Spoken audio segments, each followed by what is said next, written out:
dando continuidade em nossa série Verbos Cristãos, nós vamos trabalhar e procurar conjugar mais um verbo. Então, temos escolhido a partir das Escrituras, enquanto presbitério local, alguns verbos que falam da natureza de um cristão redimido.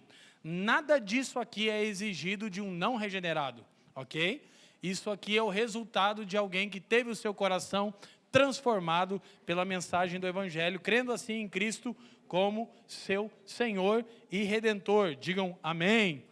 Então nós estamos falando de 7 verbos. Vamos repetir: honrar, cultuar, contribuir, congregar, servir, discipular, evangelizar. E hoje, o verbo de número 3 é o verbo congregar, ok? Vamos dizer juntos? Congregar. Então, nós já falamos sobre cultuar, discipular e congregar. Daqui a pouco eu explico que eu vi uma conexão muito interessante entre esses 3 primeiros verbos, que não necessariamente foram escolhidos para nós, para essa ordem, mas cultuar e congregar são ações efetivas de discipular, da parte da formação cristã, da pessoa de Cristo na vida da igreja. Quem me entende, diga amém. Então nós vamos trabalhar essas verdades, e o nosso texto base de hoje é Hebreus capítulo 10, versos 19 a 25. Vamos orar. Pai, te damos graças uma vez mais, erguemos o nome de Cristo Jesus mais alto do que qualquer outro nome, e nós rogamos que você nos presenteie nessa manhã com o espírito de sabedoria e de revelação, a fim de que os olhos do nosso entendimento sejam iluminados e possamos compreender a real esperança da nossa vocação. Te pedimos ainda, Pai, que você faça cessar as muitas distrações e inquietações da nossa alma, a começar pela minha, a fim de que possamos absorver a instrução do seu Espírito mediante a palavra cantada, lida, pregada e confessada, e a comunhão dos santos, a fim de que tudo aqui, Pai, seja para a glória do teu nome, pelos interesses de Cristo e para o bem do mundo, e todos aqueles que concordam, digam amém. Glória a Deus. Então, eu quero, antes de mais nada, encorajar você a ouvir este sermão. Ele deve subir para as plataformas digitais no meio da semana, áudio e vídeo, nas contas da família dos que creem, junto com o sermão pregado aqui em janeiro pelo Felipe Garrote, um dos nossos seminaristas, intitulado Disciplina da Comunhão. Qual é o nome do sermão? Porque neste sermão, Felipe Garrote vai tratar de vários aspectos da comunhão, que no meu não será possível, por razões óbvias.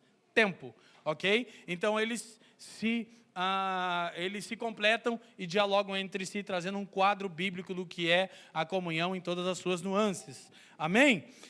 Isto posto, meus queridos irmãos, antes de passarmos diretamente a uma pequena exegese desse texto bíblico de Hebreus como introdução, eu quero fazer uma conexão com aquilo que eu disse no primeiro culto, no primeiro verbo, que é o cultuar. Esse é o verbo 3, congregar. Vamos ler juntos essa sentença?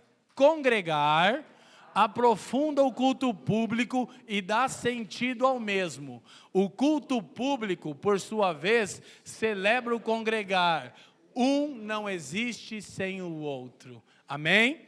Então já tratamos no primeiro domingo sobre o porquê temos que deixar as nossas casas em todos os domingos, dia do Senhor, para tributarmos glória devida ao seu nome, nos edificarmos mutuamente e proclamarmos o Evangelho ao mundo.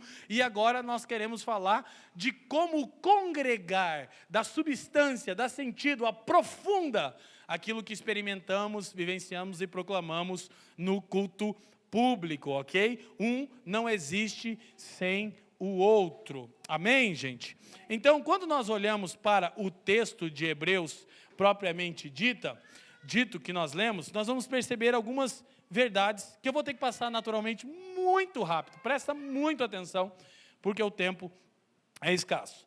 Essas exortações contidas no capítulo 10 da carta aos Hebreus são as principais exortações da epístola. O autor de Hebreus vem trabalhando verdades muito pertinentes. Qual livro estamos agora na leitura bíblica comunitária da família dos que creem?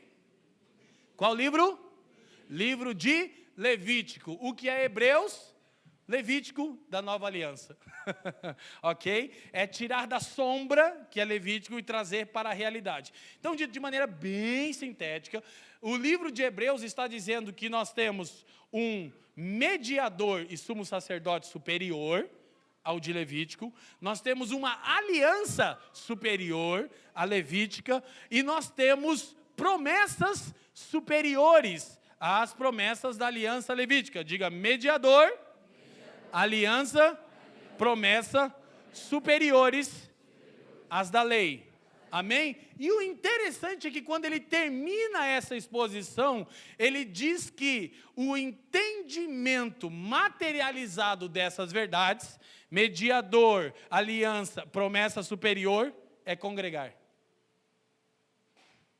Assim como quando Paulo, em Romanos capítulo 12, tem aquele portanto, que a gente tanto lembra dele, porque de Romanos 1 a 11, Paulo expõe o Evangelho. Romanos 12, ele diz, portanto, entreguem-se como sacrifício vivo. Ou seja, se vocês entenderam a mensagem do Evangelho, ela é evidenciada na prática de se oferecer voluntariamente.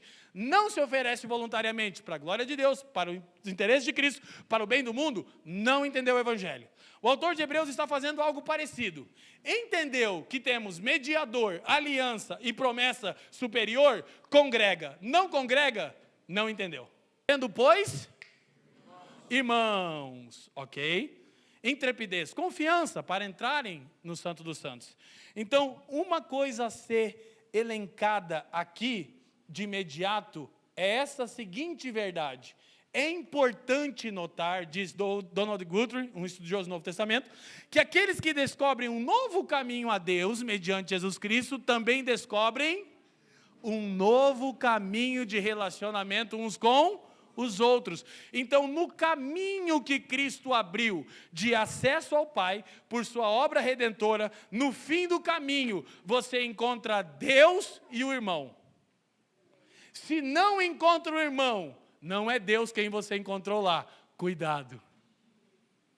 Pode ser Buda, Maomé, qualquer coisa, mas se não tem um irmão, não é Deus que está lá. Então, o mesmo caminho de acesso para uma nova relação com Deus, por meio de um novo e maior mediador do que Moisés, que é Cristo, não apenas termina em Deus, termina no próximo, termina no irmão. Então, essa é uma verdade dita a irmãos. Tendo, pois, irmãos, confiança, intrepidez, ousadia, para coletivamente estarem diante de Deus. Amém? Ok? Se Deus está sozinho no fim do caminho, não é Deus quem você está encontrando. Então, ele vai passar, nessa nossa breve exegese introdutória do texto, há 3 exortações que se encontram nessas 3 etapas da carta. Aproximemo-nos, guardemos e consideremo-nos. Amém? A primeira exortação refere-se à devoção pessoal. Aproximemo-nos de Deus por intermédio de Cristo. A segunda, a perseverança.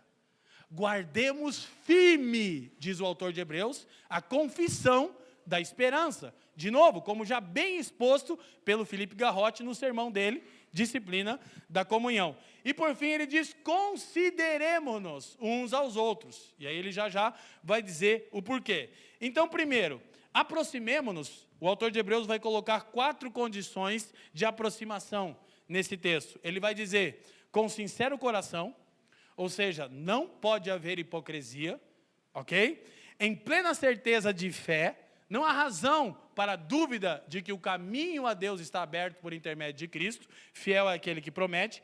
Ele vai dizer, com os corações purificados da má consciência, ou seja, não é apenas um rito, mas é gozar da obra de Cristo que aplaca a ira de Deus e limpa as nossas consciências, de maneira que nós desfrutamos da graça de Deus, com comunhão com Deus e uns com os outros. E ele vai dizer também, tendo o corpo lavado com água pura.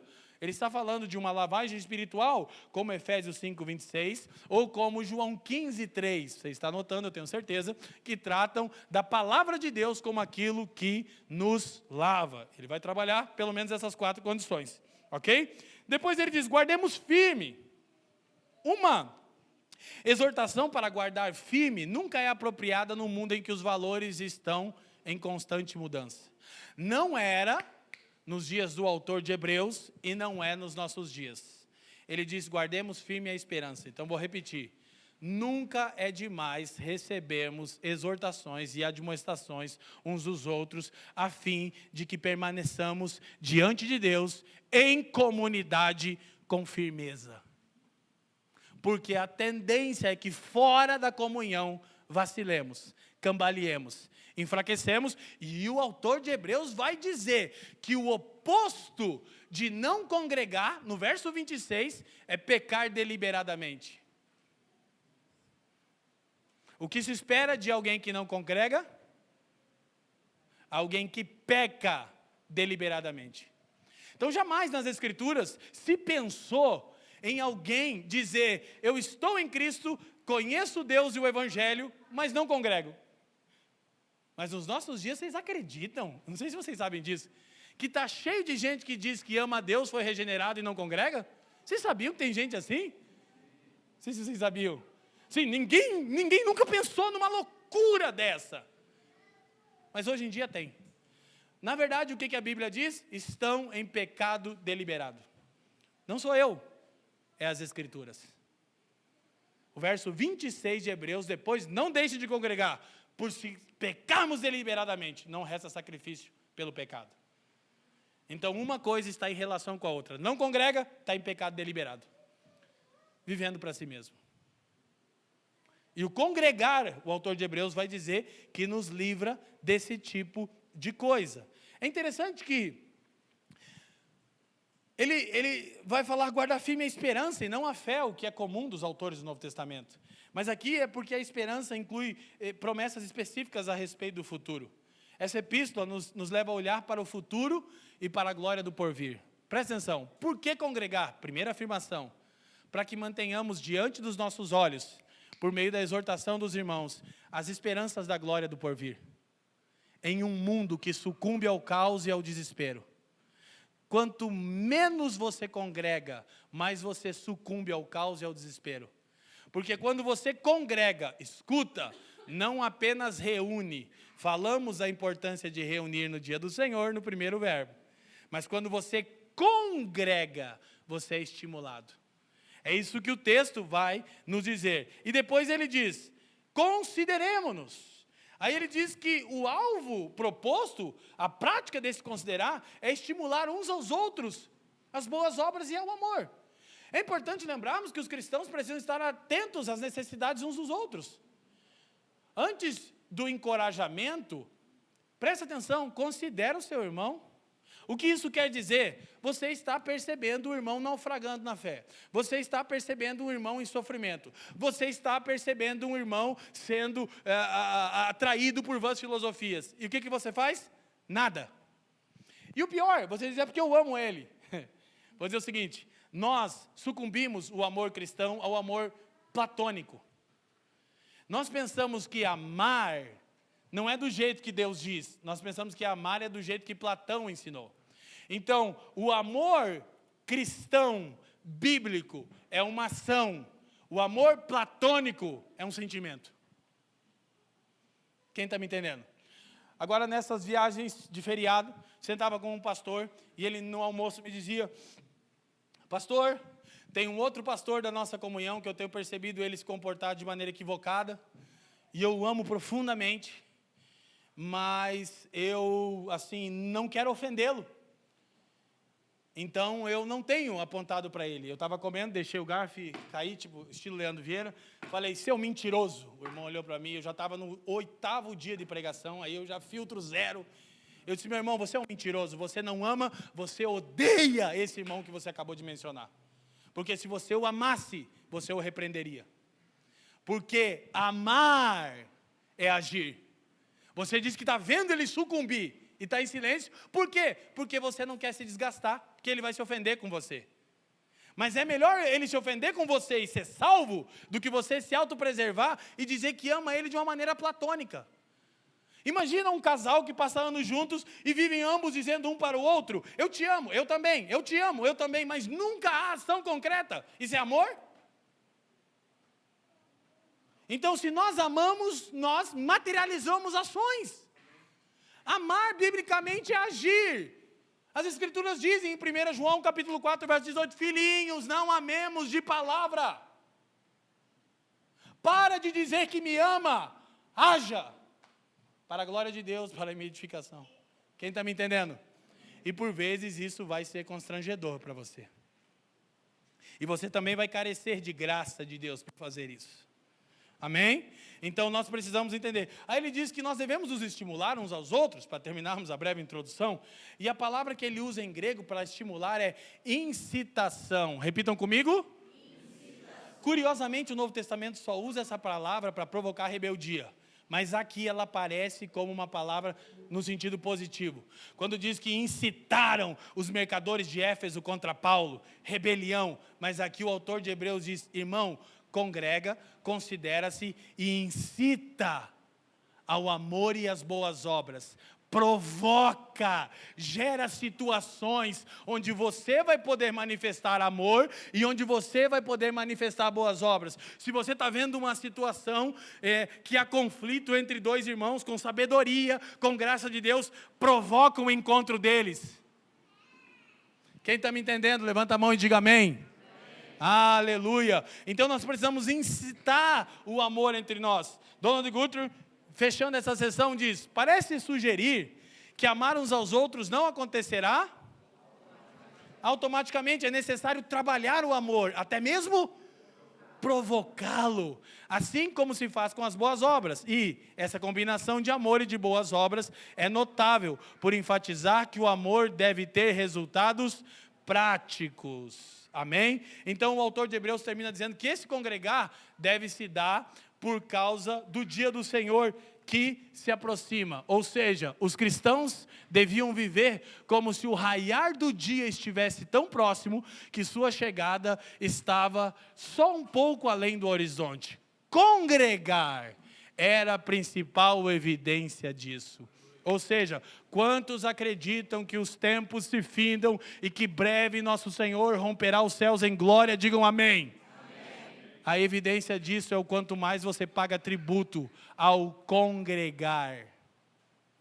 Quanto mais o dia se aproxima, menos as pessoas congregam. Mas a Bíblia diz que o movimento é contrário. Mais congregar, mais comunhão, mais prática de amor, mais exortação. Então nós precisamos guardar isso no nosso coração, meus irmãos. O dia se aproxima. Então a gente tem hoje uma série de pessoas, e eu quero ter cuidado, quero ser sensível na medida do necessário, uma série de pessoas feridas com a religião. E aí ou elas deixam completamente de congregar, isso faz parte talvez por um pequeno período, passamos por isso, antes que qualquer pessoa se ofenda. Está aqui o maioral sobre ser ferido com a igreja no Brasil, Leandro Vieira. Se a única coisa que eu tenho, eu sou o feridão. Amém? Então não é glória.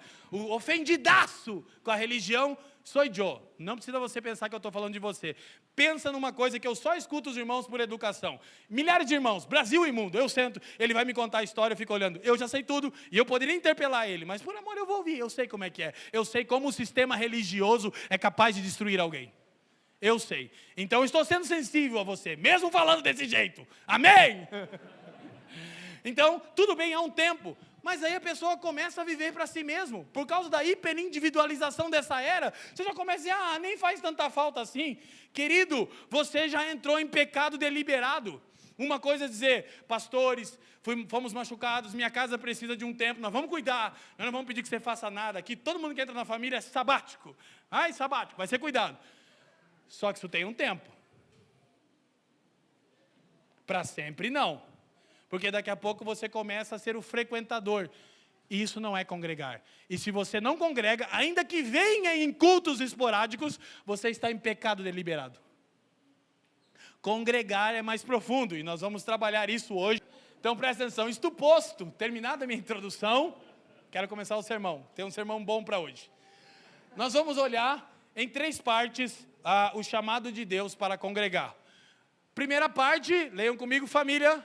A formação da comunidade espiritual. Segunda parte, a revelação do nosso coração. Terceira parte, a glória de Deus na igreja. Ok? Isso compõe a espinha dorsal do meu sermão a respeito da urgência e do mandamento bíblico de congregar. Antes de entrarmos aqui propriamente dito em alguns desdobramentos, eu quero reforçar algumas verdades que são essenciais na questão da formação espiritual.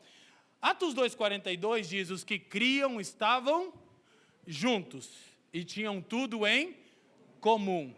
Então, no sermão, Felipe Garrote, ele já trabalhou essa verdade, eu não vou desdobrar agora, só vou reforçar o fundamento. A comunhão tem pelo menos 2 aspectos, diga comigo, 2 aspectos. O primeiro é o aspecto místico.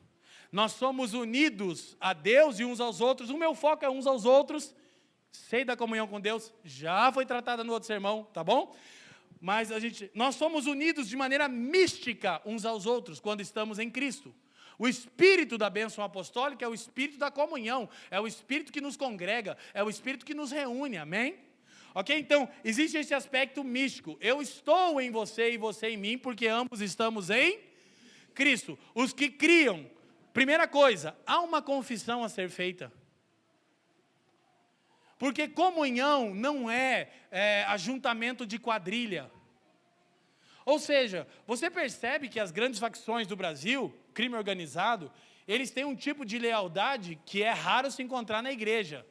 A ponto de levar o tiro na cara e não entregar o patrão. Isso aí está vendo na igreja? A ponto de ser queimado no micro-ondas lá no Rio de Janeiro. E não entrega a boca. Você chama isso de comunhão? Não. Isso é quadrilha, isso é facção. Comunhão se tem a partir da confissão de que Cristo é o Senhor e que Ele redime para si um povo e santifica esse povo com a palavra. Então a comunhão depende de uma confissão de verdade. Os que criam, diga criam. Então se nós cremos no que eu acabei de dizer, nós estamos juntos, união mística. Todos aqueles que creem dessa forma, quer no céu, quer em qualquer lugar deste mundo agora mesmo, são um conosco. Mas a comunhão, diz, os que criam estavam juntos, Atos 2 diz, e tinham tudo em... Opa! Existe uma partilha evidente que sustenta a realidade mística. Há uma ação exterior que aponta uma realidade interior. Se não há demonstração exterior, não há realidade interior. Porque, de novo, a gente vai sucumbir comunhão ao platonismo. Assim como amor, eu te amo, nunca ajo em seu favor, quer para o bem, quer para a sua repreensão, que também é o bem. Eu sou um com você, mas nunca manifesto partilha de nada. Não, os que queriam estavam juntos, tinham tudo em comum, de maneira que não havia necessitado entre eles. Agora preste atenção, não tenho muito tempo para isso. Não é socialismo. Porque algumas pessoas leem o Novo Testamento e acham que é socialismo. Querido, Deus odeia tanto qualquer ideologia conservadora, qualquer socialista, que Deus matou um casal para que a igreja não se tornasse um ajuntamento social.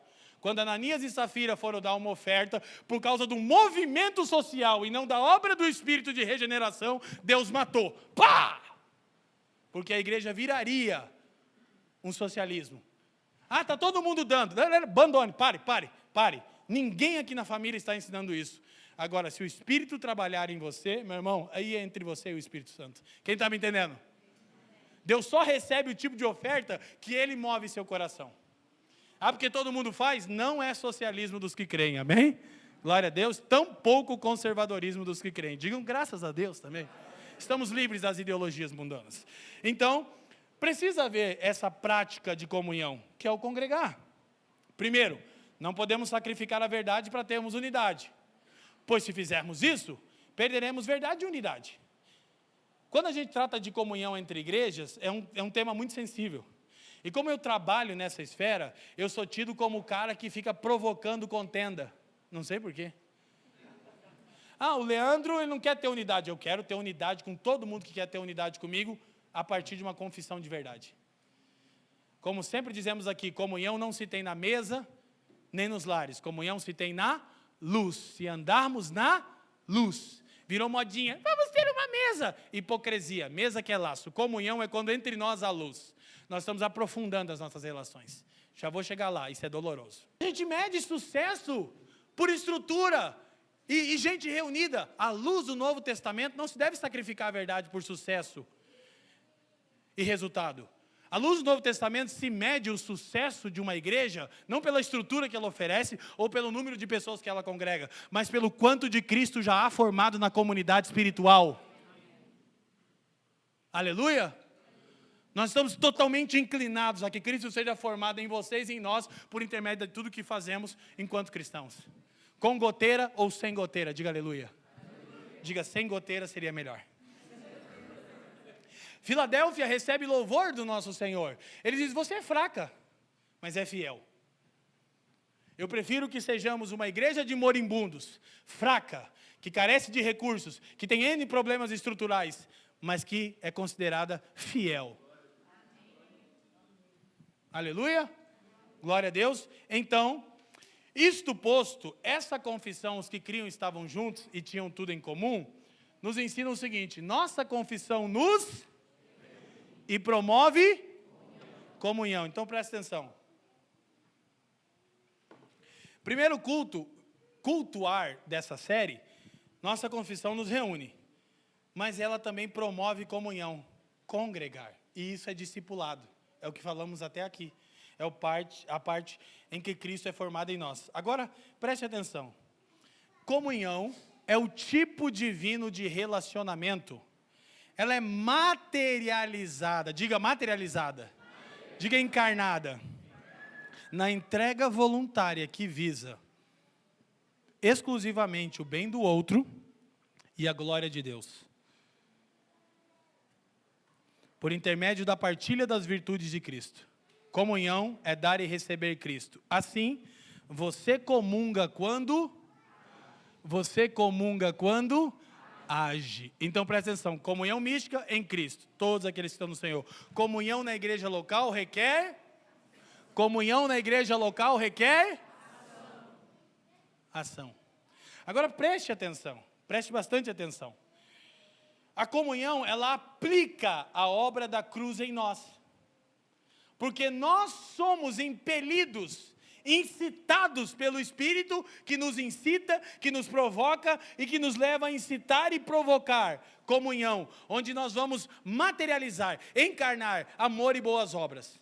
Isso é medido pelo quê? Quando visa o bem do outro e a glória de Deus, ok? Eu disse no primeiro culto e agora repito.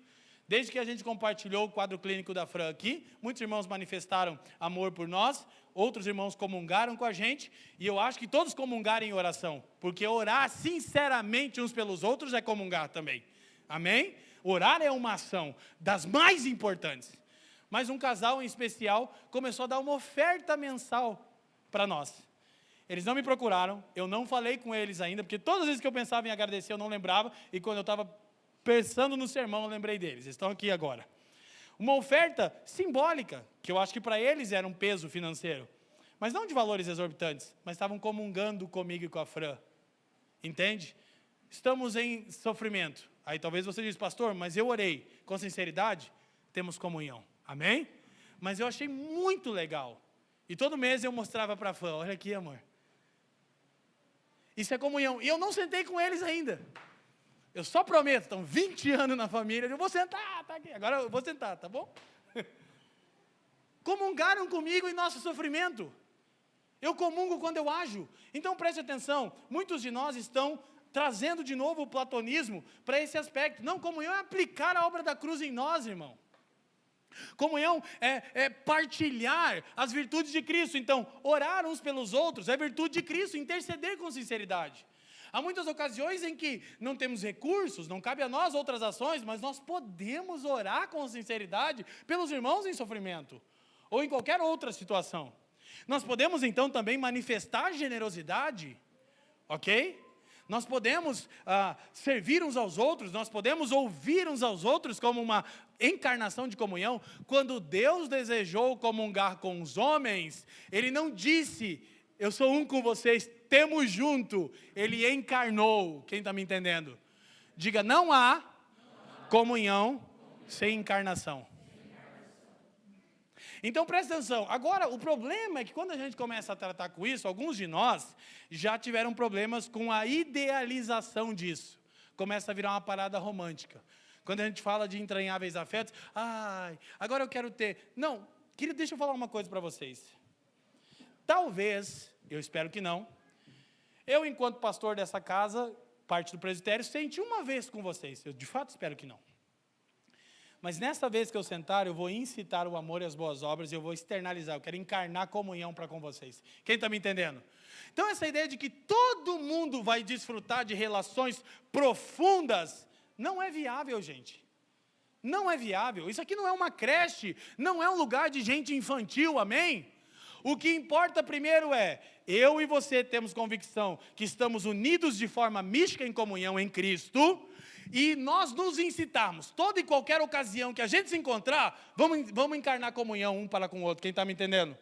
E talvez eu tenha 1, 2 ou 3 encontros com você, estamos tendo comunhão, não estou reduzindo comunhão a ações, pelo amor de Deus, comunhão é mística, está em Cristo, mas ela se encarna, se materializa na partilha da generosidade de Cristo, na partilha da paciência de Cristo, quando escutamos uns aos outros, na partilha da intercessão de Cristo, quando nós intercedemos uns pelos outros. Quem me entende, diga graças a Deus. Porque algumas pessoas estão tão feridas, e elas olham, nós nos empenhando para congregar, não apenas cultuar, mas congregar, e algumas começam a se frustrar e dizer, mas poxa, eu pensei que eu ia lá na família, e eu ia viver na casa do pastor Leandro. Querido, infelizmente essa não é a realidade. A grande questão é, minha casa está aberta para todo o povo de Deus, sempre, mas nem sempre eu tenho tempo para você. Por quê? Porque eu estou com outra parte do corpo de Cristo. Quem me entende, diga aleluia. Então não vamos romantizar e idealizar, esses ideais são danosos para a vida da igreja. Glória a Deus. O que entre nós tem que haver é sempre disposição de incitar e provocar comunhão. Então a gente já vai avançar um pouco nisso. Agora, essa é uma das partes centrais do sermão. A comunhão aplica a obra da cruz em nós. Um determinado autor chamado Ert Katz, ele usou um termo que eu achei maravilhoso e estou emprestando dele. Ele diz, é necessário abraçar um sofrimento redentor, inerente à vida compartilhada. A verdadeira vida da igreja é o ambiente no qual Deus, em sua sabedoria, opera as mais refinadas formas de sofrimento redentor, a fim de produzir em nós um profundo conhecimento de sua pessoa e dos seus propósitos. Presta atenção, irmão. Olha que eu me considero um cara que vive e tem autoridade no tema comunhão, mas o termo sofrimento redentor para mim, de tudo que eu já li comunhão. Inclusive o autor paga um tributo a Dietrich Bonhoeffer, ok? Talvez o termo é de Bonhoeffer, eu não sei, mas sofrimento redentor, eu disse, isso, não encontrei melhor definição para comunhão, porque é um tipo de sofrimento a qual Deus, pelo Espírito, nos incita, Ele provoca, mas que nos redime do quê? Do grande ídolo nosso. Pergunte para mim, qual? Você mesmo, eu mesmo. E gente, comunhão é sofrimento redentor. Eu compartilhei no primeiro culto, e isso é parte desse sofrimento redentor. Quando compartilhamos aqui o quadro clínico da Fran, todos vocês sabem que a personalidade da minha esposa é distinta da minha. A Fran tende a ser introspectiva. Esse tipo de fala já é desagradável para ela, que eu estou tendo agora. Mas nós somos uma comunidade espiritual. Quem está me entendendo? Isso é ser igreja. E quando ela vem aqui e se expõe na sua vulnerabilidade, lidando com patologias emocionais, é um empenho para ela. E para mim também, porque eu sou pastor e marido dela. Fica sempre aquela questão, será que algum maligno entre nós usará o nosso sofrimento para nos acusar? Porque isso é comum. Porque as pessoas preferem que os pastores não comunguem, só mandem que as pessoas comunguem. Mas nós somos um tipo de pastor estranho, que a gente comunga com as pessoas, elas sabem das nossas mazelas. Glória a Deus que não é você. Então não uma, não duas vezes, só que isso aplica o quê? A obra da cruz a Fran, aplica a obra da cruz a mim. Quando estamos numa mesa de pastoreio, estamos aconselhando um casal, a Fran sempre muito mais sábia, fala menos, coloca melhor as palavras, sofre, porque quando a pessoa expõe um problema, diz, a gente também já teve esse problema ou tem. A pessoa olha, o quê? Estamos na caminhada. Isso é um sofrimento redentor? Não é fácil. É doloroso. Mas é redentivo. Quando eu não preciso ser o super-herói para ninguém. Eu que estou aí um pouco mais em público por causa do serviço, por toda a nação, direto, irmãos chegam aqui para congregar conosco, ou nas igrejas que supervisionamos no Brasil, e eles me conhecem pelo YouTube, e segundo a graça de Deus, eu tenho pregado o Evangelho de maneira fiel, e as pessoas dizem, cara, eu quero muito conhecer o pastor Leandro Vieira, e quando elas me conhecem, é frustrante. De verdade, elas dizem, cara, cadê aquele gigante do YouTube? Eu digo, aquele é Cristo. Entende? Aqui sou eu, nas minhas mazelas. Mas qualquer pessoa espiritual diz, cara, agora é que eu quero andar com vocês. Quem está me entendendo? Então, comunhão aplica a obra de Cristo em nós. Presta atenção, abandonar a ordem deste mundo é um processo doloroso. As potestades são preponderantes. Nós somos todos os dias incitados à individualidade. Todos os dias incitados à privacidade. Todos os dias incitados a nos autopreservarmos. Mas o Evangelho diz completamente ao contrário. Ele diz que você pertence a uma congregação que foi fundada por um homem que ficou 3 horas pelado. E ele fundou a comunidade dos pelados.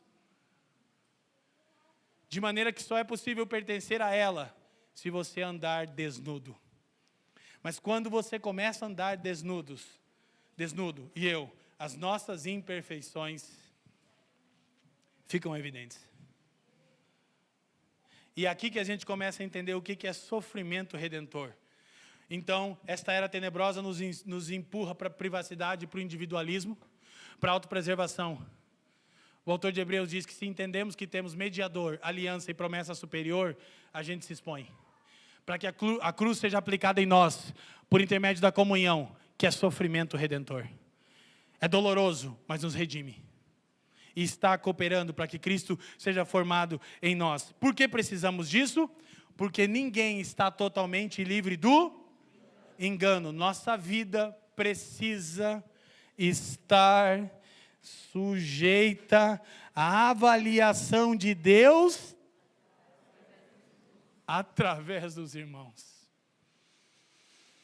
Agora deixa eu só te dizer, eu dei crédito por Art Katz, mas isso não é ele que disse, é Novo Testamento. Jesus disse em Mateus, capítulo 18, verso 15 em diante, se o teu irmão pecar, olha para mim, vai até ele e repreende. Se ele ouvir, ganhou, arrependeu. Se não, leva 2 ou 3 irmãos. Se ele ouvir, ganhou, arrependeu. Se não, diga quem Deus usa para avaliar se você ou eu somos crentes? Igreja local. Por meio do quê? Do congregar. Daquilo que aprofunda as nossas reuniões. É maravilhoso estarmos aqui. Mas aqui Deus está operando em você e em mim, por intermédio das canções, dos louvores e da liturgia. Mas você vai ter que sentar na mesa e dizer, o sermão de domingo foi para mim, eu sou uma mentira, me socorram. Aí você começa a ter comunhão. E aí, preste atenção, é muito oportuno algumas pessoas hoje aqui. Porque se a nossa experiência de igreja se resume a participar de cultos dominicais, então isso é uma mera caricatura do eterno propósito de Deus para a sua igreja. Agora, quer dizer que eu posso congregar e não reunir? Já está claro, são coisas que caminham junto. Cultuar com a igreja local só tem como todos os domingos. E depois a gente congrega de casa em casa, diga glória a Deus. Escuta, a gente não pode usar o critério do culto para medir o sucesso de Deus. Senão jamais veremos a glória de Deus na igreja. Agora preste atenção. nós já lidamos com problemas gravíssimos entre nós. De maneira que esses problemas, quando chegaram até nós, e lidaremos, infelizmente, né, é inerente à nossa jornada. De maneira que quando esses problemas chegaram até nós, nós quase sucumbimos ao desespero. O que fazer com esse irmão exposto em pecado? Gravíssimo. Porque, irmão, deixa eu te falar uma coisa. É questão de tempo para uma congregação espiritual descobrir quem você é. Diga aleluia. Diga dói, mas é bom. Diga sofrimento redentor. Ô, meu irmão, brincadeira não. Então, isso é o processo de formação de uma comunidade espiritual. Segunda parte, a revelação do nosso coração. Olha só, quando vivemos em proximidade uns dos outros, certamente haverá tensões, mal-entendidos, subjetividades, divergências e dificuldades. É nesse ambiente que o nosso desrespeito uns pelos outros, nossa rebeldia contra a autoridade, nosso egoísmo e hipocrisia vem à tona. A revelação do que há em nosso coração é dolorosa, porém necessária. Um dos pecados que eu mais cometo com frequência, irmão, que eu luto para ser santificado, é falar muito. Sabe por quê? Porque é justamente o dom e a autoridade que Deus me deu. E aí quando eu sinto que é Deus, eu carrego a metralhadora da carne. E o Espírito Santo diz, Pedro, guarda a espada. Eu digo, Senhor, já está tudo pronto, deixa eu só arrancar a cabeça. Finishing! Está balançando. Deixa eu só dar o fatality. Aleluia. E é a carne. Então, por vezes eu sou repreendido pela minha esposa. É um sofrimento redentor. Por vezes eu sou repreendido pela comunhão. E semanas atrás, nesses meus excessos de falas carnais, o pastor Leandro Alves deu um tapa nessa mesa do presbitério e disse, cala a boca! E eu... Amém, meu irmão. Só que eu quero lembrar vocês que o pastor Leandro Alves, que é parte do presbitério dessa comunidade, e desfruta de mesma autoridade que todo o presbitério, é meu filho na fé. Eu preguei o evangelho a ele e a Cris. Eu os casei há 20 anos atrás, e eu ensinei o que eles sabem de evangelho. Para hoje, ele me mandar calar a boca. Eu acho injusto. Mas Deus acha que isso é uma comunidade espiritual. Quem me entende, diga glória a Deus. Cristo é o cabeça dessa igreja. É a piadinha para aliviar, porque o sofrimento redentor do dia a dia é desafiador. Então, preste atenção. Há muitas tensões. Querido, quando Ezequiel profetiza sobre o vale de ossos secos, que é uma metáfora da igreja, o corpo de Cristo, primeiro é nervos e tendões, tem que ter nervosismo e tensão. Congregar tem nervosismo e tensão. Deixa eu te falar uma coisa, se você não entendeu, nós vamos dar opinião em tudo na sua vida, quer você queira, quer não.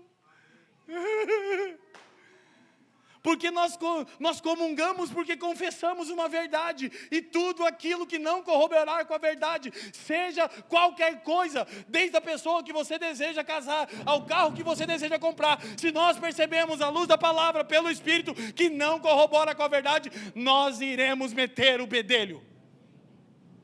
E que Deus tenha misericórdia, que isso não seja na nossa carne, que a gente vai dar conta. Glória a Deus. As nossas 3 esposas digam, meu Deus, nós não. Se elas pudessem, elas levantariam a plaquinha. Eu não.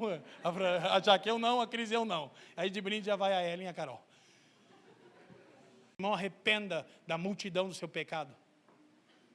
Você acha que é fácil? Não, mas é redentivo. Quem me entende? Essa é a verdade mais dolorosa. Eu disse na série Cartas às Igrejas, quando Jesus repreende Laodiceia, que cegueira espiritual é a incapacidade de ver a sua própria condição. E aí Deus usa quem? A igreja. Porque é muito fácil nós nos escondermos nos dons espirituais. Presta atenção. Como a igreja de Corinto, cheia de dons espirituais e de manifestações de poder, língua estranha, profecia, revelamento. E Paulo diz, não tem Cristo crucificado entre vocês. Vocês são carnais, infantis, e há pecados entre vocês que não há entre os ímpios. Vocês estão tão desviados da verdade, diz Paulo, que o culto de vocês faz mais mal do que bem. Quanto mais vocês se reúnem, pior ficam, porque é um culto a vocês. E aí a gente está, não, já tem uns irmãozinhos encolhidos agora, eu vi ali. Aí, não, eu só quero frequentar a igreja. Querido, presta bem atenção no que eu vou te falar. Está tudo bem se você está num processo de cura e desintoxicação. Não somos insensíveis. Graças a Deus, há pastores mais queridos nessa igreja, diga aleluia. Eles estão entre nós. Mas se você pretende para sempre só frequentar e não se envolver com a vida da igreja, olha para mim, não é o seu lugar aqui. Eu vou repetir, há tempo para todas as... Está tudo bem. Juntamente com você e com o Espírito a gente vai discernir. Normalmente a gente dá um aninho de sabático. O irmão chega, eu canto, eu prego, eu oro, eu faço pantomímica. E a gente diz, então, cultue e congregue só. Glória a Deus. Mas eu sou uma bênção, não temos dúvida. Mas a gente quer que você só seja amado e pastoreado. Quem está me entendendo, diga glória a Deus. Então presta atenção. Para isso, escuta, o que essa exposição do nosso coração gera? Seremos capazes de permitir que leiam comigo família, mortificação cumpra plenamente o seu papel, suportando o mau cheiro e permanecendo ao lado dos irmãos? Presta atenção. A comunhão aplica a obra da cruz em nós, sofrimento redentor. Como? Por intermédio do nosso coração que é exposto no congregar. Como? Pela avaliação dos irmãos. O que isso traz? Nossos pecados e mazelas à tona. Qual o resultado? O mau cheiro de carne queimada com o fogo do Espírito sobe na comunidade. Aí descobrimos se somos uma comunidade espiritual. Porque se você comunga com esse irmão, porque você acha que ele é irrepreensível e não há pecado nele, querido, você está equivocado. Claro que há irmãos vencendo o pecado, não estamos aqui passando a régua por baixo e dizer, aqui é a comunidade dos prostitutos, adúlteros e ladrões, jamais. Mas temos consciência que na formação de uma comunidade espiritual, há irmãos em diferentes estações e há irmãos genuínos em pecados horríveis e gravíssimos, como havia por todo o Novo Testamento, não aqui na família dos que creem. Não tem uma igreja do Novo Testamento que se salva. Tudo era assustadoramente terrível. Assim como você. E como eu, para aliviar para você. Quem está me entendendo? Então, qual é o ponto? Eu disse e repito. As situações que chegam até nós, que fazem um mau cheiro da carne mortificada tomar conta da comunidade. Pela graça de Deus e porque o Evangelho é o centro de tudo que fazemos e falamos, nós permanecemos ao lado desses irmãos, enquanto a carne deles é queimada pelo fogo do Espírito Santo e Cristo é moldado neles. Quem me entende, diga glória a Deus. Mas é difícil, sabe por quê? Está cheio de irmão que parece maduro, maravilhoso, está servindo aqui, servindo ali, compõe os apacentadores. Gente, isso aqui não é indireta para ninguém, que nem aconteceu, não que eu saiba. Porque as que acontecem, os irmãos tratam, graças a Deus. Mas uma hora surge, o mau cheiro da carne de um irmão vem à tona. E tem vezes que você fala assim, nossa, é carniça das brabas. E aí você decide ficar ao lado daquele irmão, no processo de que a cruz está sendo aplicada nele, o sofrimento redentor, para que Cristo seja formado, ou você diga, esse irmão cometeu esse pecado. Uma comunidade espiritual fica junta, mesmo quando o cheiro de carne toma conta dela, desde que estejam caminhando todos para o alvo que é Cristo. Gente, olha, eu olhando daqui, eu já lembro dos maus cheiros de alguns de vocês. E alguns lembram do meu. Tem uns que ainda tá fedendo. Tem até domingo que eu penso que se vier aquele irmão, mas aquele irmão com aquele outro, eu vou usar uma presilha no nariz. Que o mau cheiro de carne torrada pelo fogo do Espírito Santo, coração revelado, misérias expostas, é terrível. Mas o que a gente intencionalmente faz? A gente chega nesse irmão e confirma o nosso amor por ele. O irmão diz, cara, então eu encontrei uma igreja que não vai usar o meu pecado para me manipular. Eu encontrei uma comunidade que as pessoas me amam com todas as minhas mazelas, e elas não vão ter as minhas confissões como algo que carregam contra mim. Eu achei pastores crentes, aleluia! Porque já lidamos com problemas que boa parte das pessoas aqui nesse salão hoje não suportariam se soubessem. Porque ainda são muito imaturos em pertencer a uma comunidade espiritual. E isso, para os que têm coração corrompido, pode soar como fragilização da santidade de Deus. Não é. É encarar a realidade e não a idealização de uma comunidade espiritual sem tensões e mal entendidos e subjetividades e pecados horríveis. Quando você encontra um lugar como esse, meu irmão, permaneça ali até o glorioso retorno de Jesus. É isso que o autor de Hebreus diz, como à medida que vocês veem que o dia se aproxima, aproximem-se.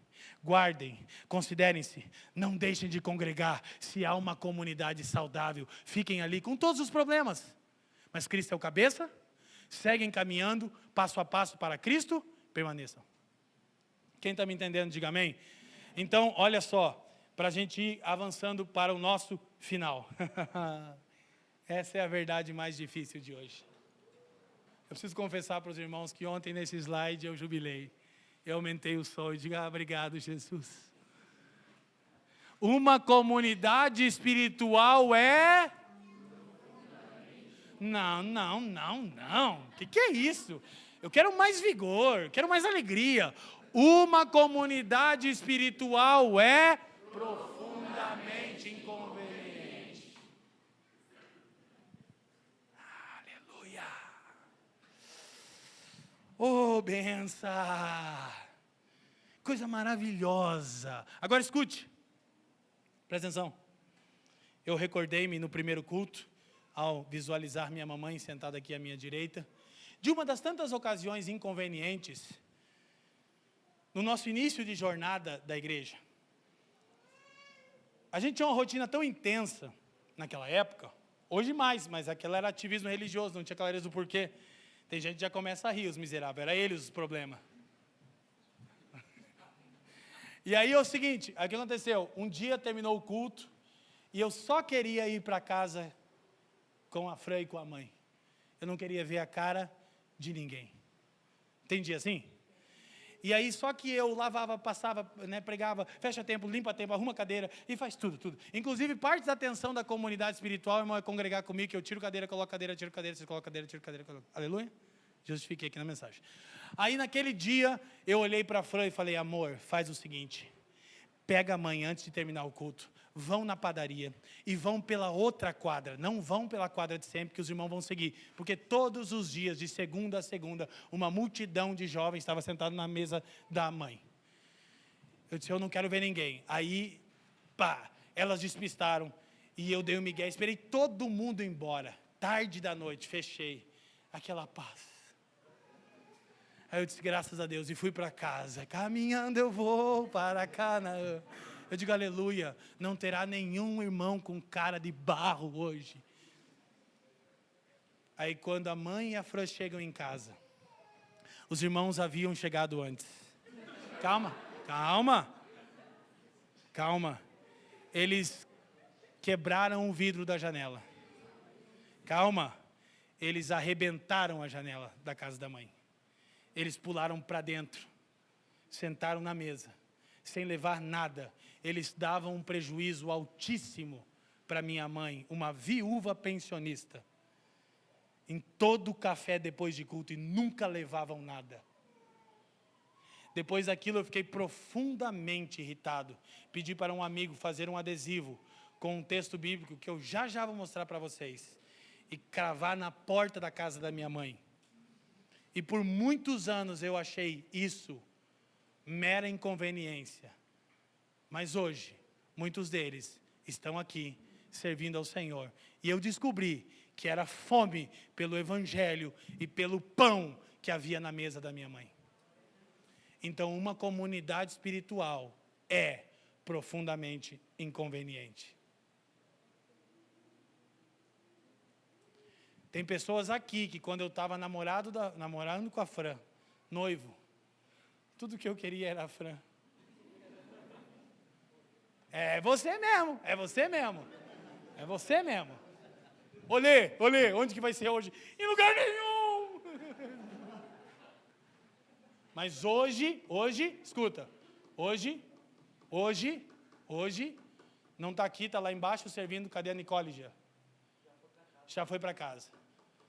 Hoje, essas pessoas que eu considerava mera inconveniência, o Jean é um deles.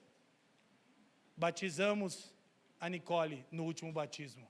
A filha dele creu no Evangelho. Quem está me entendendo? A gente era um bando de jovem, inconveniente mesmo, mas havia um anseio pelo pão do Evangelho. E uma comunidade espiritual, ela é inconveniente. Atrás de que o Evangelho seja o pão da nossa mesa. Quem me entende, diga amém. Agora, contudo, diga entretanto, Provérbios 25, 7 diz: não sejas frequente na casa do teu próximo, para que não se enfade de ti tenha.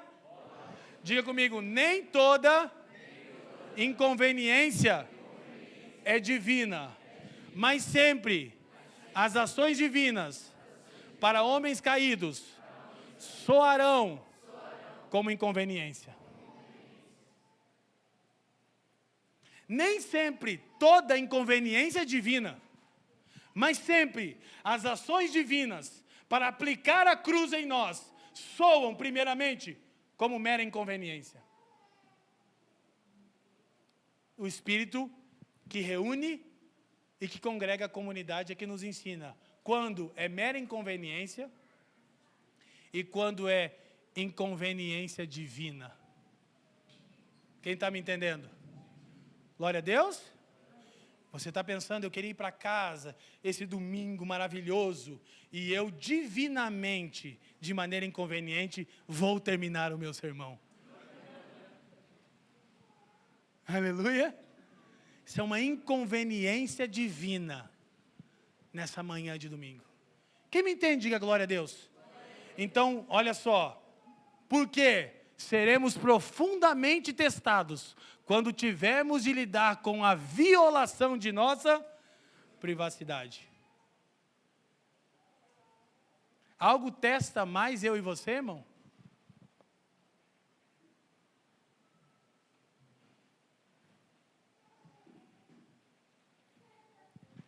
Congregar é estar aberto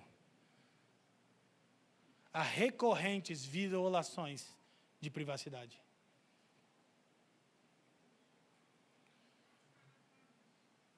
É por isso que a Ixurxi só cresce. Porque é o falso evangelho do escuta um cultinho indolor, mensaginha de 15 minutos, vai para tua casa e corre atrás do teu sucesso a semana inteira. Uma comunidade espiritual diz: reúna-se com a igreja local, paguem tributos a Deus, proclamem o Evangelho durante a semana, congreguem de casa em casa e permitam que as muitas tensões e inconveniências formem Cristo em vocês. Quem está me entendendo, diga amém. Amém. Esse processo é gradual, doloroso e quase sempre confuso. Eu não imaginava que inconveniências de estourar em uma janela daria em famílias e filhos que tão pouco existiam, confessando o Evangelho glorioso de Jesus. Minha mãe, ela deixou a chave, daí depois ela combinou, não, a chave fica escondida aqui. Até hoje, quem já foi na casa da mamãe? A chave está no mesmo lugar. 24 anos depois do episódio, a janela está quebrada e tem uma corrente lá. E tem uma placa do grupo que se reunia lá. E agora, com a graça de Deus, ela está saindo daquela casa. Ela disse, eu quero a placa da janela que estava quebrada. Para me lembrar que o Senhor fez uma igreja, inspiração para o Brasil inteiro hoje, para a glória dele, de uma viúva, lidando com filhos na drogadição, mas que sempre teve pão do evangelho na casa dela. E que no primeiro culto, quando eu dizia assim, ó, não, é menos. Dizia, não, é mais. O que Cristo fez em você, mãe, é mais. E quem conhece, sabe. E ela é a pessoa, sofrimento redentor. É isso. A profeta das inconveniências é a irmã Elisete. Se você não quer ser envergonhado, não vá na casa dela. Ela irá te envergonhar. Para o seu bem, para a glória de Deus. Amém? E filho de peixe? Glória a Deus. Então vamos terminar. Terceira parte, a glória de Deus na igreja. Quem me entende, diga amém. Então, eu não vou ler o texto todo, presta atenção. Eu não vou ler o texto todo, mas em Filipenses, capítulo 2, verso 1 ao 5, Paulo diz que se há exortação, consolação, comunhão espiritual, entranháveis afetos, ou seja, olha só, quando as suas entranhas são misturadas com as minhas, a misericórdia de um para com o outro, quando o mau cheiro sobe, nós estamos em entranháveis afetos. Se temos certeza que Cristo é o Senhor, se temos certeza que estamos em arrependimento, obviamente, não em prática deliberada de pecado e dureza de coração, a gente segue com o mau cheiro. Olha, uma igreja saudável sempre terá mau cheiro de carne mortificada. Diga aleluia. E misericórdias, ele diz o mesmo pensamento, unidos de alma, o mesmo sentimento, cada um não considera nada propriamente seu. Aí ele diz o que é a glória de Deus da igreja. Verso 5, tende em vós o mesmo sentimento que houve em Cristo Jesus. A glória de Deus é vista na igreja quando o sentimento que havia em Cristo Jesus é manifestado, é encarnado, é materializado na comunhão e no congregar. Por isso que nós somos veementemente contra métodos, porque os métodos enrijecem a comunidade espiritual e fazem ela funcionar como uma instituição autônoma. Eu pertenci e eu lido com muitas igrejas que têm milhares de grupos caseiros.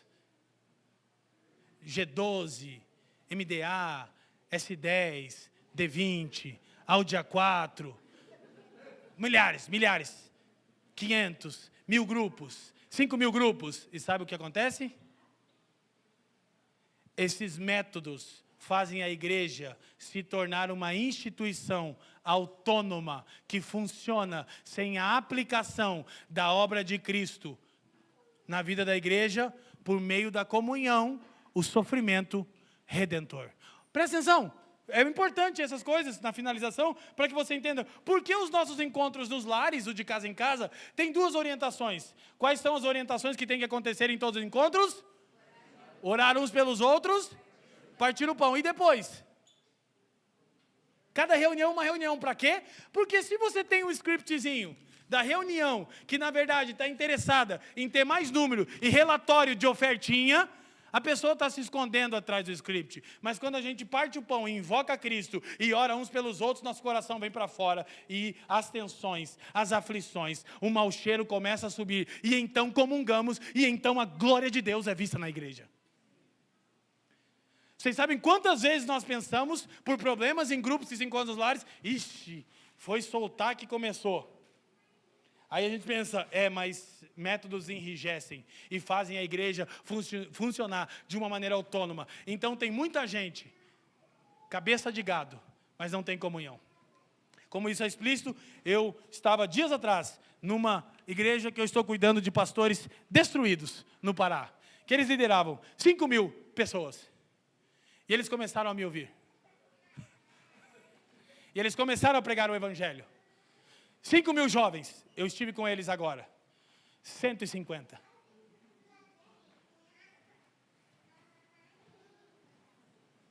E são lágrimas de dor, eu pedi para vocês orarem. São dores, sofrimento redentor. Ele diz, pastor, bendita hora para a glória de Deus, maldita para os nossos sonhos que te encontramos. eu digo, eu me sinto muito feliz.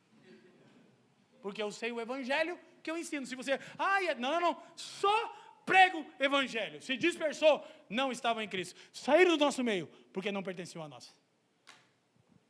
Tem 150 discípulos aqui, vamos formá-los. Quem está me entendendo? Mas aí afeta a vida, finanças, casamento, dominó. Quem está me entendendo? Somos responsáveis. Aí o que eu estou fazendo? Vou para lá, tem problema, eu ajudo, conta comigo, estamos juntos. Em nossas mazelas e aflições estamos juntos. Amém? Cuidado, não me convide para pregar na nossa igreja. Amém? Vou terminar. Então, a glória de Deus é vista, por quê?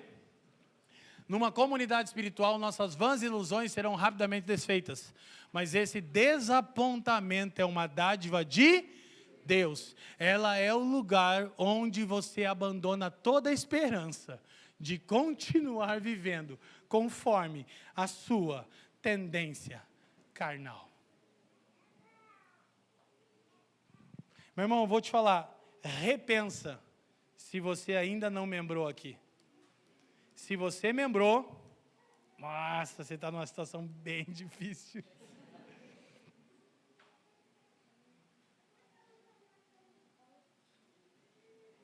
Que a comunidade espiritual é o método pelo qual Deus avalia a sua e a minha saúde espiritual. Diga à igreja, Mateus capítulo 18. Aleluia. Só que eu vou te falar, quem começa a experimentar uma comunidade espiritual é grato diariamente por Deus em Cristo Jesus, com todo o mau cheiro inerente a ela. Aleluia. Então, para concluirmos, Romanos 15, 7. Portanto, vamos ler todos juntos? Acolhei-vos uns aos outros, como também Cristo nos acolheu para a glória de Deus. Como que a glória de Deus é vista na igreja? Família? Gente. Como que a glória de Deus é vista na igreja? Mas eu quero queimar de paixão por Jesus. Eu queria músicas mais extravagantes no domingo. Eu queria a igreja toda preta, tipo boate. Eu queria um pastor rico, que vive na Disney. Eu queria um painel de LED. Eu não queria uma goteira. Eu não queria uma pregação tão bíblica. Tanto evangelho assim, domingo após domingo. Tudo agora é evangelho. Canta evangelho, prega evangelho, confessa evangelho, ensina evangelho, vive, tudo evangelho. Pastor Fabiano Crenque disse semana passada, que eu faço a lição de casa, nós somos uma igreja monotemática. 2024, qual é o tema da família dos que creem? Em 2025 profetizamos o tema da família dos que creem. E em 2026? E 27? E 28? E o rompimento vem quando? E o ano de cavar os poços, desentulhar. É a porção dobrada. E o manto de Elias virá quando? Quem está me entendendo? Aqui é uma comunidade que é caracterizada por mais do mesmo evangelho. E que acredita que o menos é mais. Repete o evangelho. E nós hoje estamos sendo chamados a nos acolher uns aos outros. Aleluia? Com todo o constrangimento inerente a isso. Então, nós vamos cantar ao Senhor, vamos participar do corpo e do sangue do Senhor. Mas eu quero que você peça que o Espírito aplique essa palavra a você. Antes disso, a glória de Deus. Olha quando você vai receber um irmão inconveniente em casa. Aí você pensa, pelo menos eu vou manifestar a glória de Deus. E há níveis profundos de glória, né? Quanto mais inconveniente o irmão é, maior é a glória. Glória dobrada sobre ti. eu peço agora que você, que sempre se autopreserva, todos os irmãos inconvenientes te procurem agora. E você veja a nuvem de Deus baixando sobre o tabernáculo da tua casa. Chegando todos aqueles irmãos inconvenientes. Assim. Aleluia! Mas aí você se lembra, eu quero ver a glória de Deus na igreja. Sinais, prodígios, são maravilhosos. Mas Paulo diz, mas não tem mais poder nos cultos. Eu nunca vi na família dos que creem poder, eu quero poder. Que há algum poder maior do que pescadores, inimigos de Deus, regenerados para amigos de Deus? Há algum poder maior do que homens que viviam para si mesmos, abrindo diariamente as suas casas e servindo o povo de Deus? Há poder maior do que esse, meus irmãos? Nada. Eu preferia, sabe? Seria maravilhoso. Glória a Deus. Milagre é coisa fácil de realizar. Difícil é abrir a casa. Amém? Agora, por fim, para que vocês entendam. O único motivo para deixar a local, não o congregar, é se a mesma deixou a Cristo e a sua. Então sim, muitos de nós precisaram deixar uma congregação local. Porque essa congregação deixou a Cristo e a sua palavra. Mas não foram autorizados por Cristo a deixar de congregar. Quando você sabe que tem que deixar uma congregação local, quando ela deixou a Cristo e a sua palavra. E aí você procura congregar com pessoas que amam a Cristo e a sua palavra e se abre para a comunidade espiritual da inconveniência. Curva a sua cabeça, feche seus olhos. Pai, te damos graças uma vez mais e nós elevamos as nossas vozes a Ti por intermédio de Cristo, mediador de uma aliança superior e de promessas superiores. E Ele, sendo o próprio mediador superior, exige que todos aqueles que entendam essa verdade congreguem e comunguem com ações práticas de amor e de boas obras. Pai, nós te pedimos misericórdia, porque quando nós começamos a comungar, o mau cheiro dos nossos pecados sobe às nossas narinas e nos ofende. Mas esses pecados já ofendiam a Ti em secreto e você ainda assim insiste pelo Seu Espírito em nos transformar à imagem do Seu Filho, nos chamando domingo após domingo, encontro no lar após encontro no lar, a nos arrependermos. Nós te pedimos, Senhor, neste dia glorioso, faça-nos uma comunidade espiritual, a comunidade dos entranháveis afetos, mesmo com todas as tensões, subjetividades, divergências e com toda a inconveniência inerente da revelação do nosso coração. Cada um de nós aqui, lembre-se que quando os nossos pecados vêm à tona e nos arrependemos e buscamos santificação, sua glória é vista na igreja. Eu oro por mim, pela Fran, pelo bem e por todos os seus filhos que estão aqui hoje reunidos. Faça isso em nós, Senhor.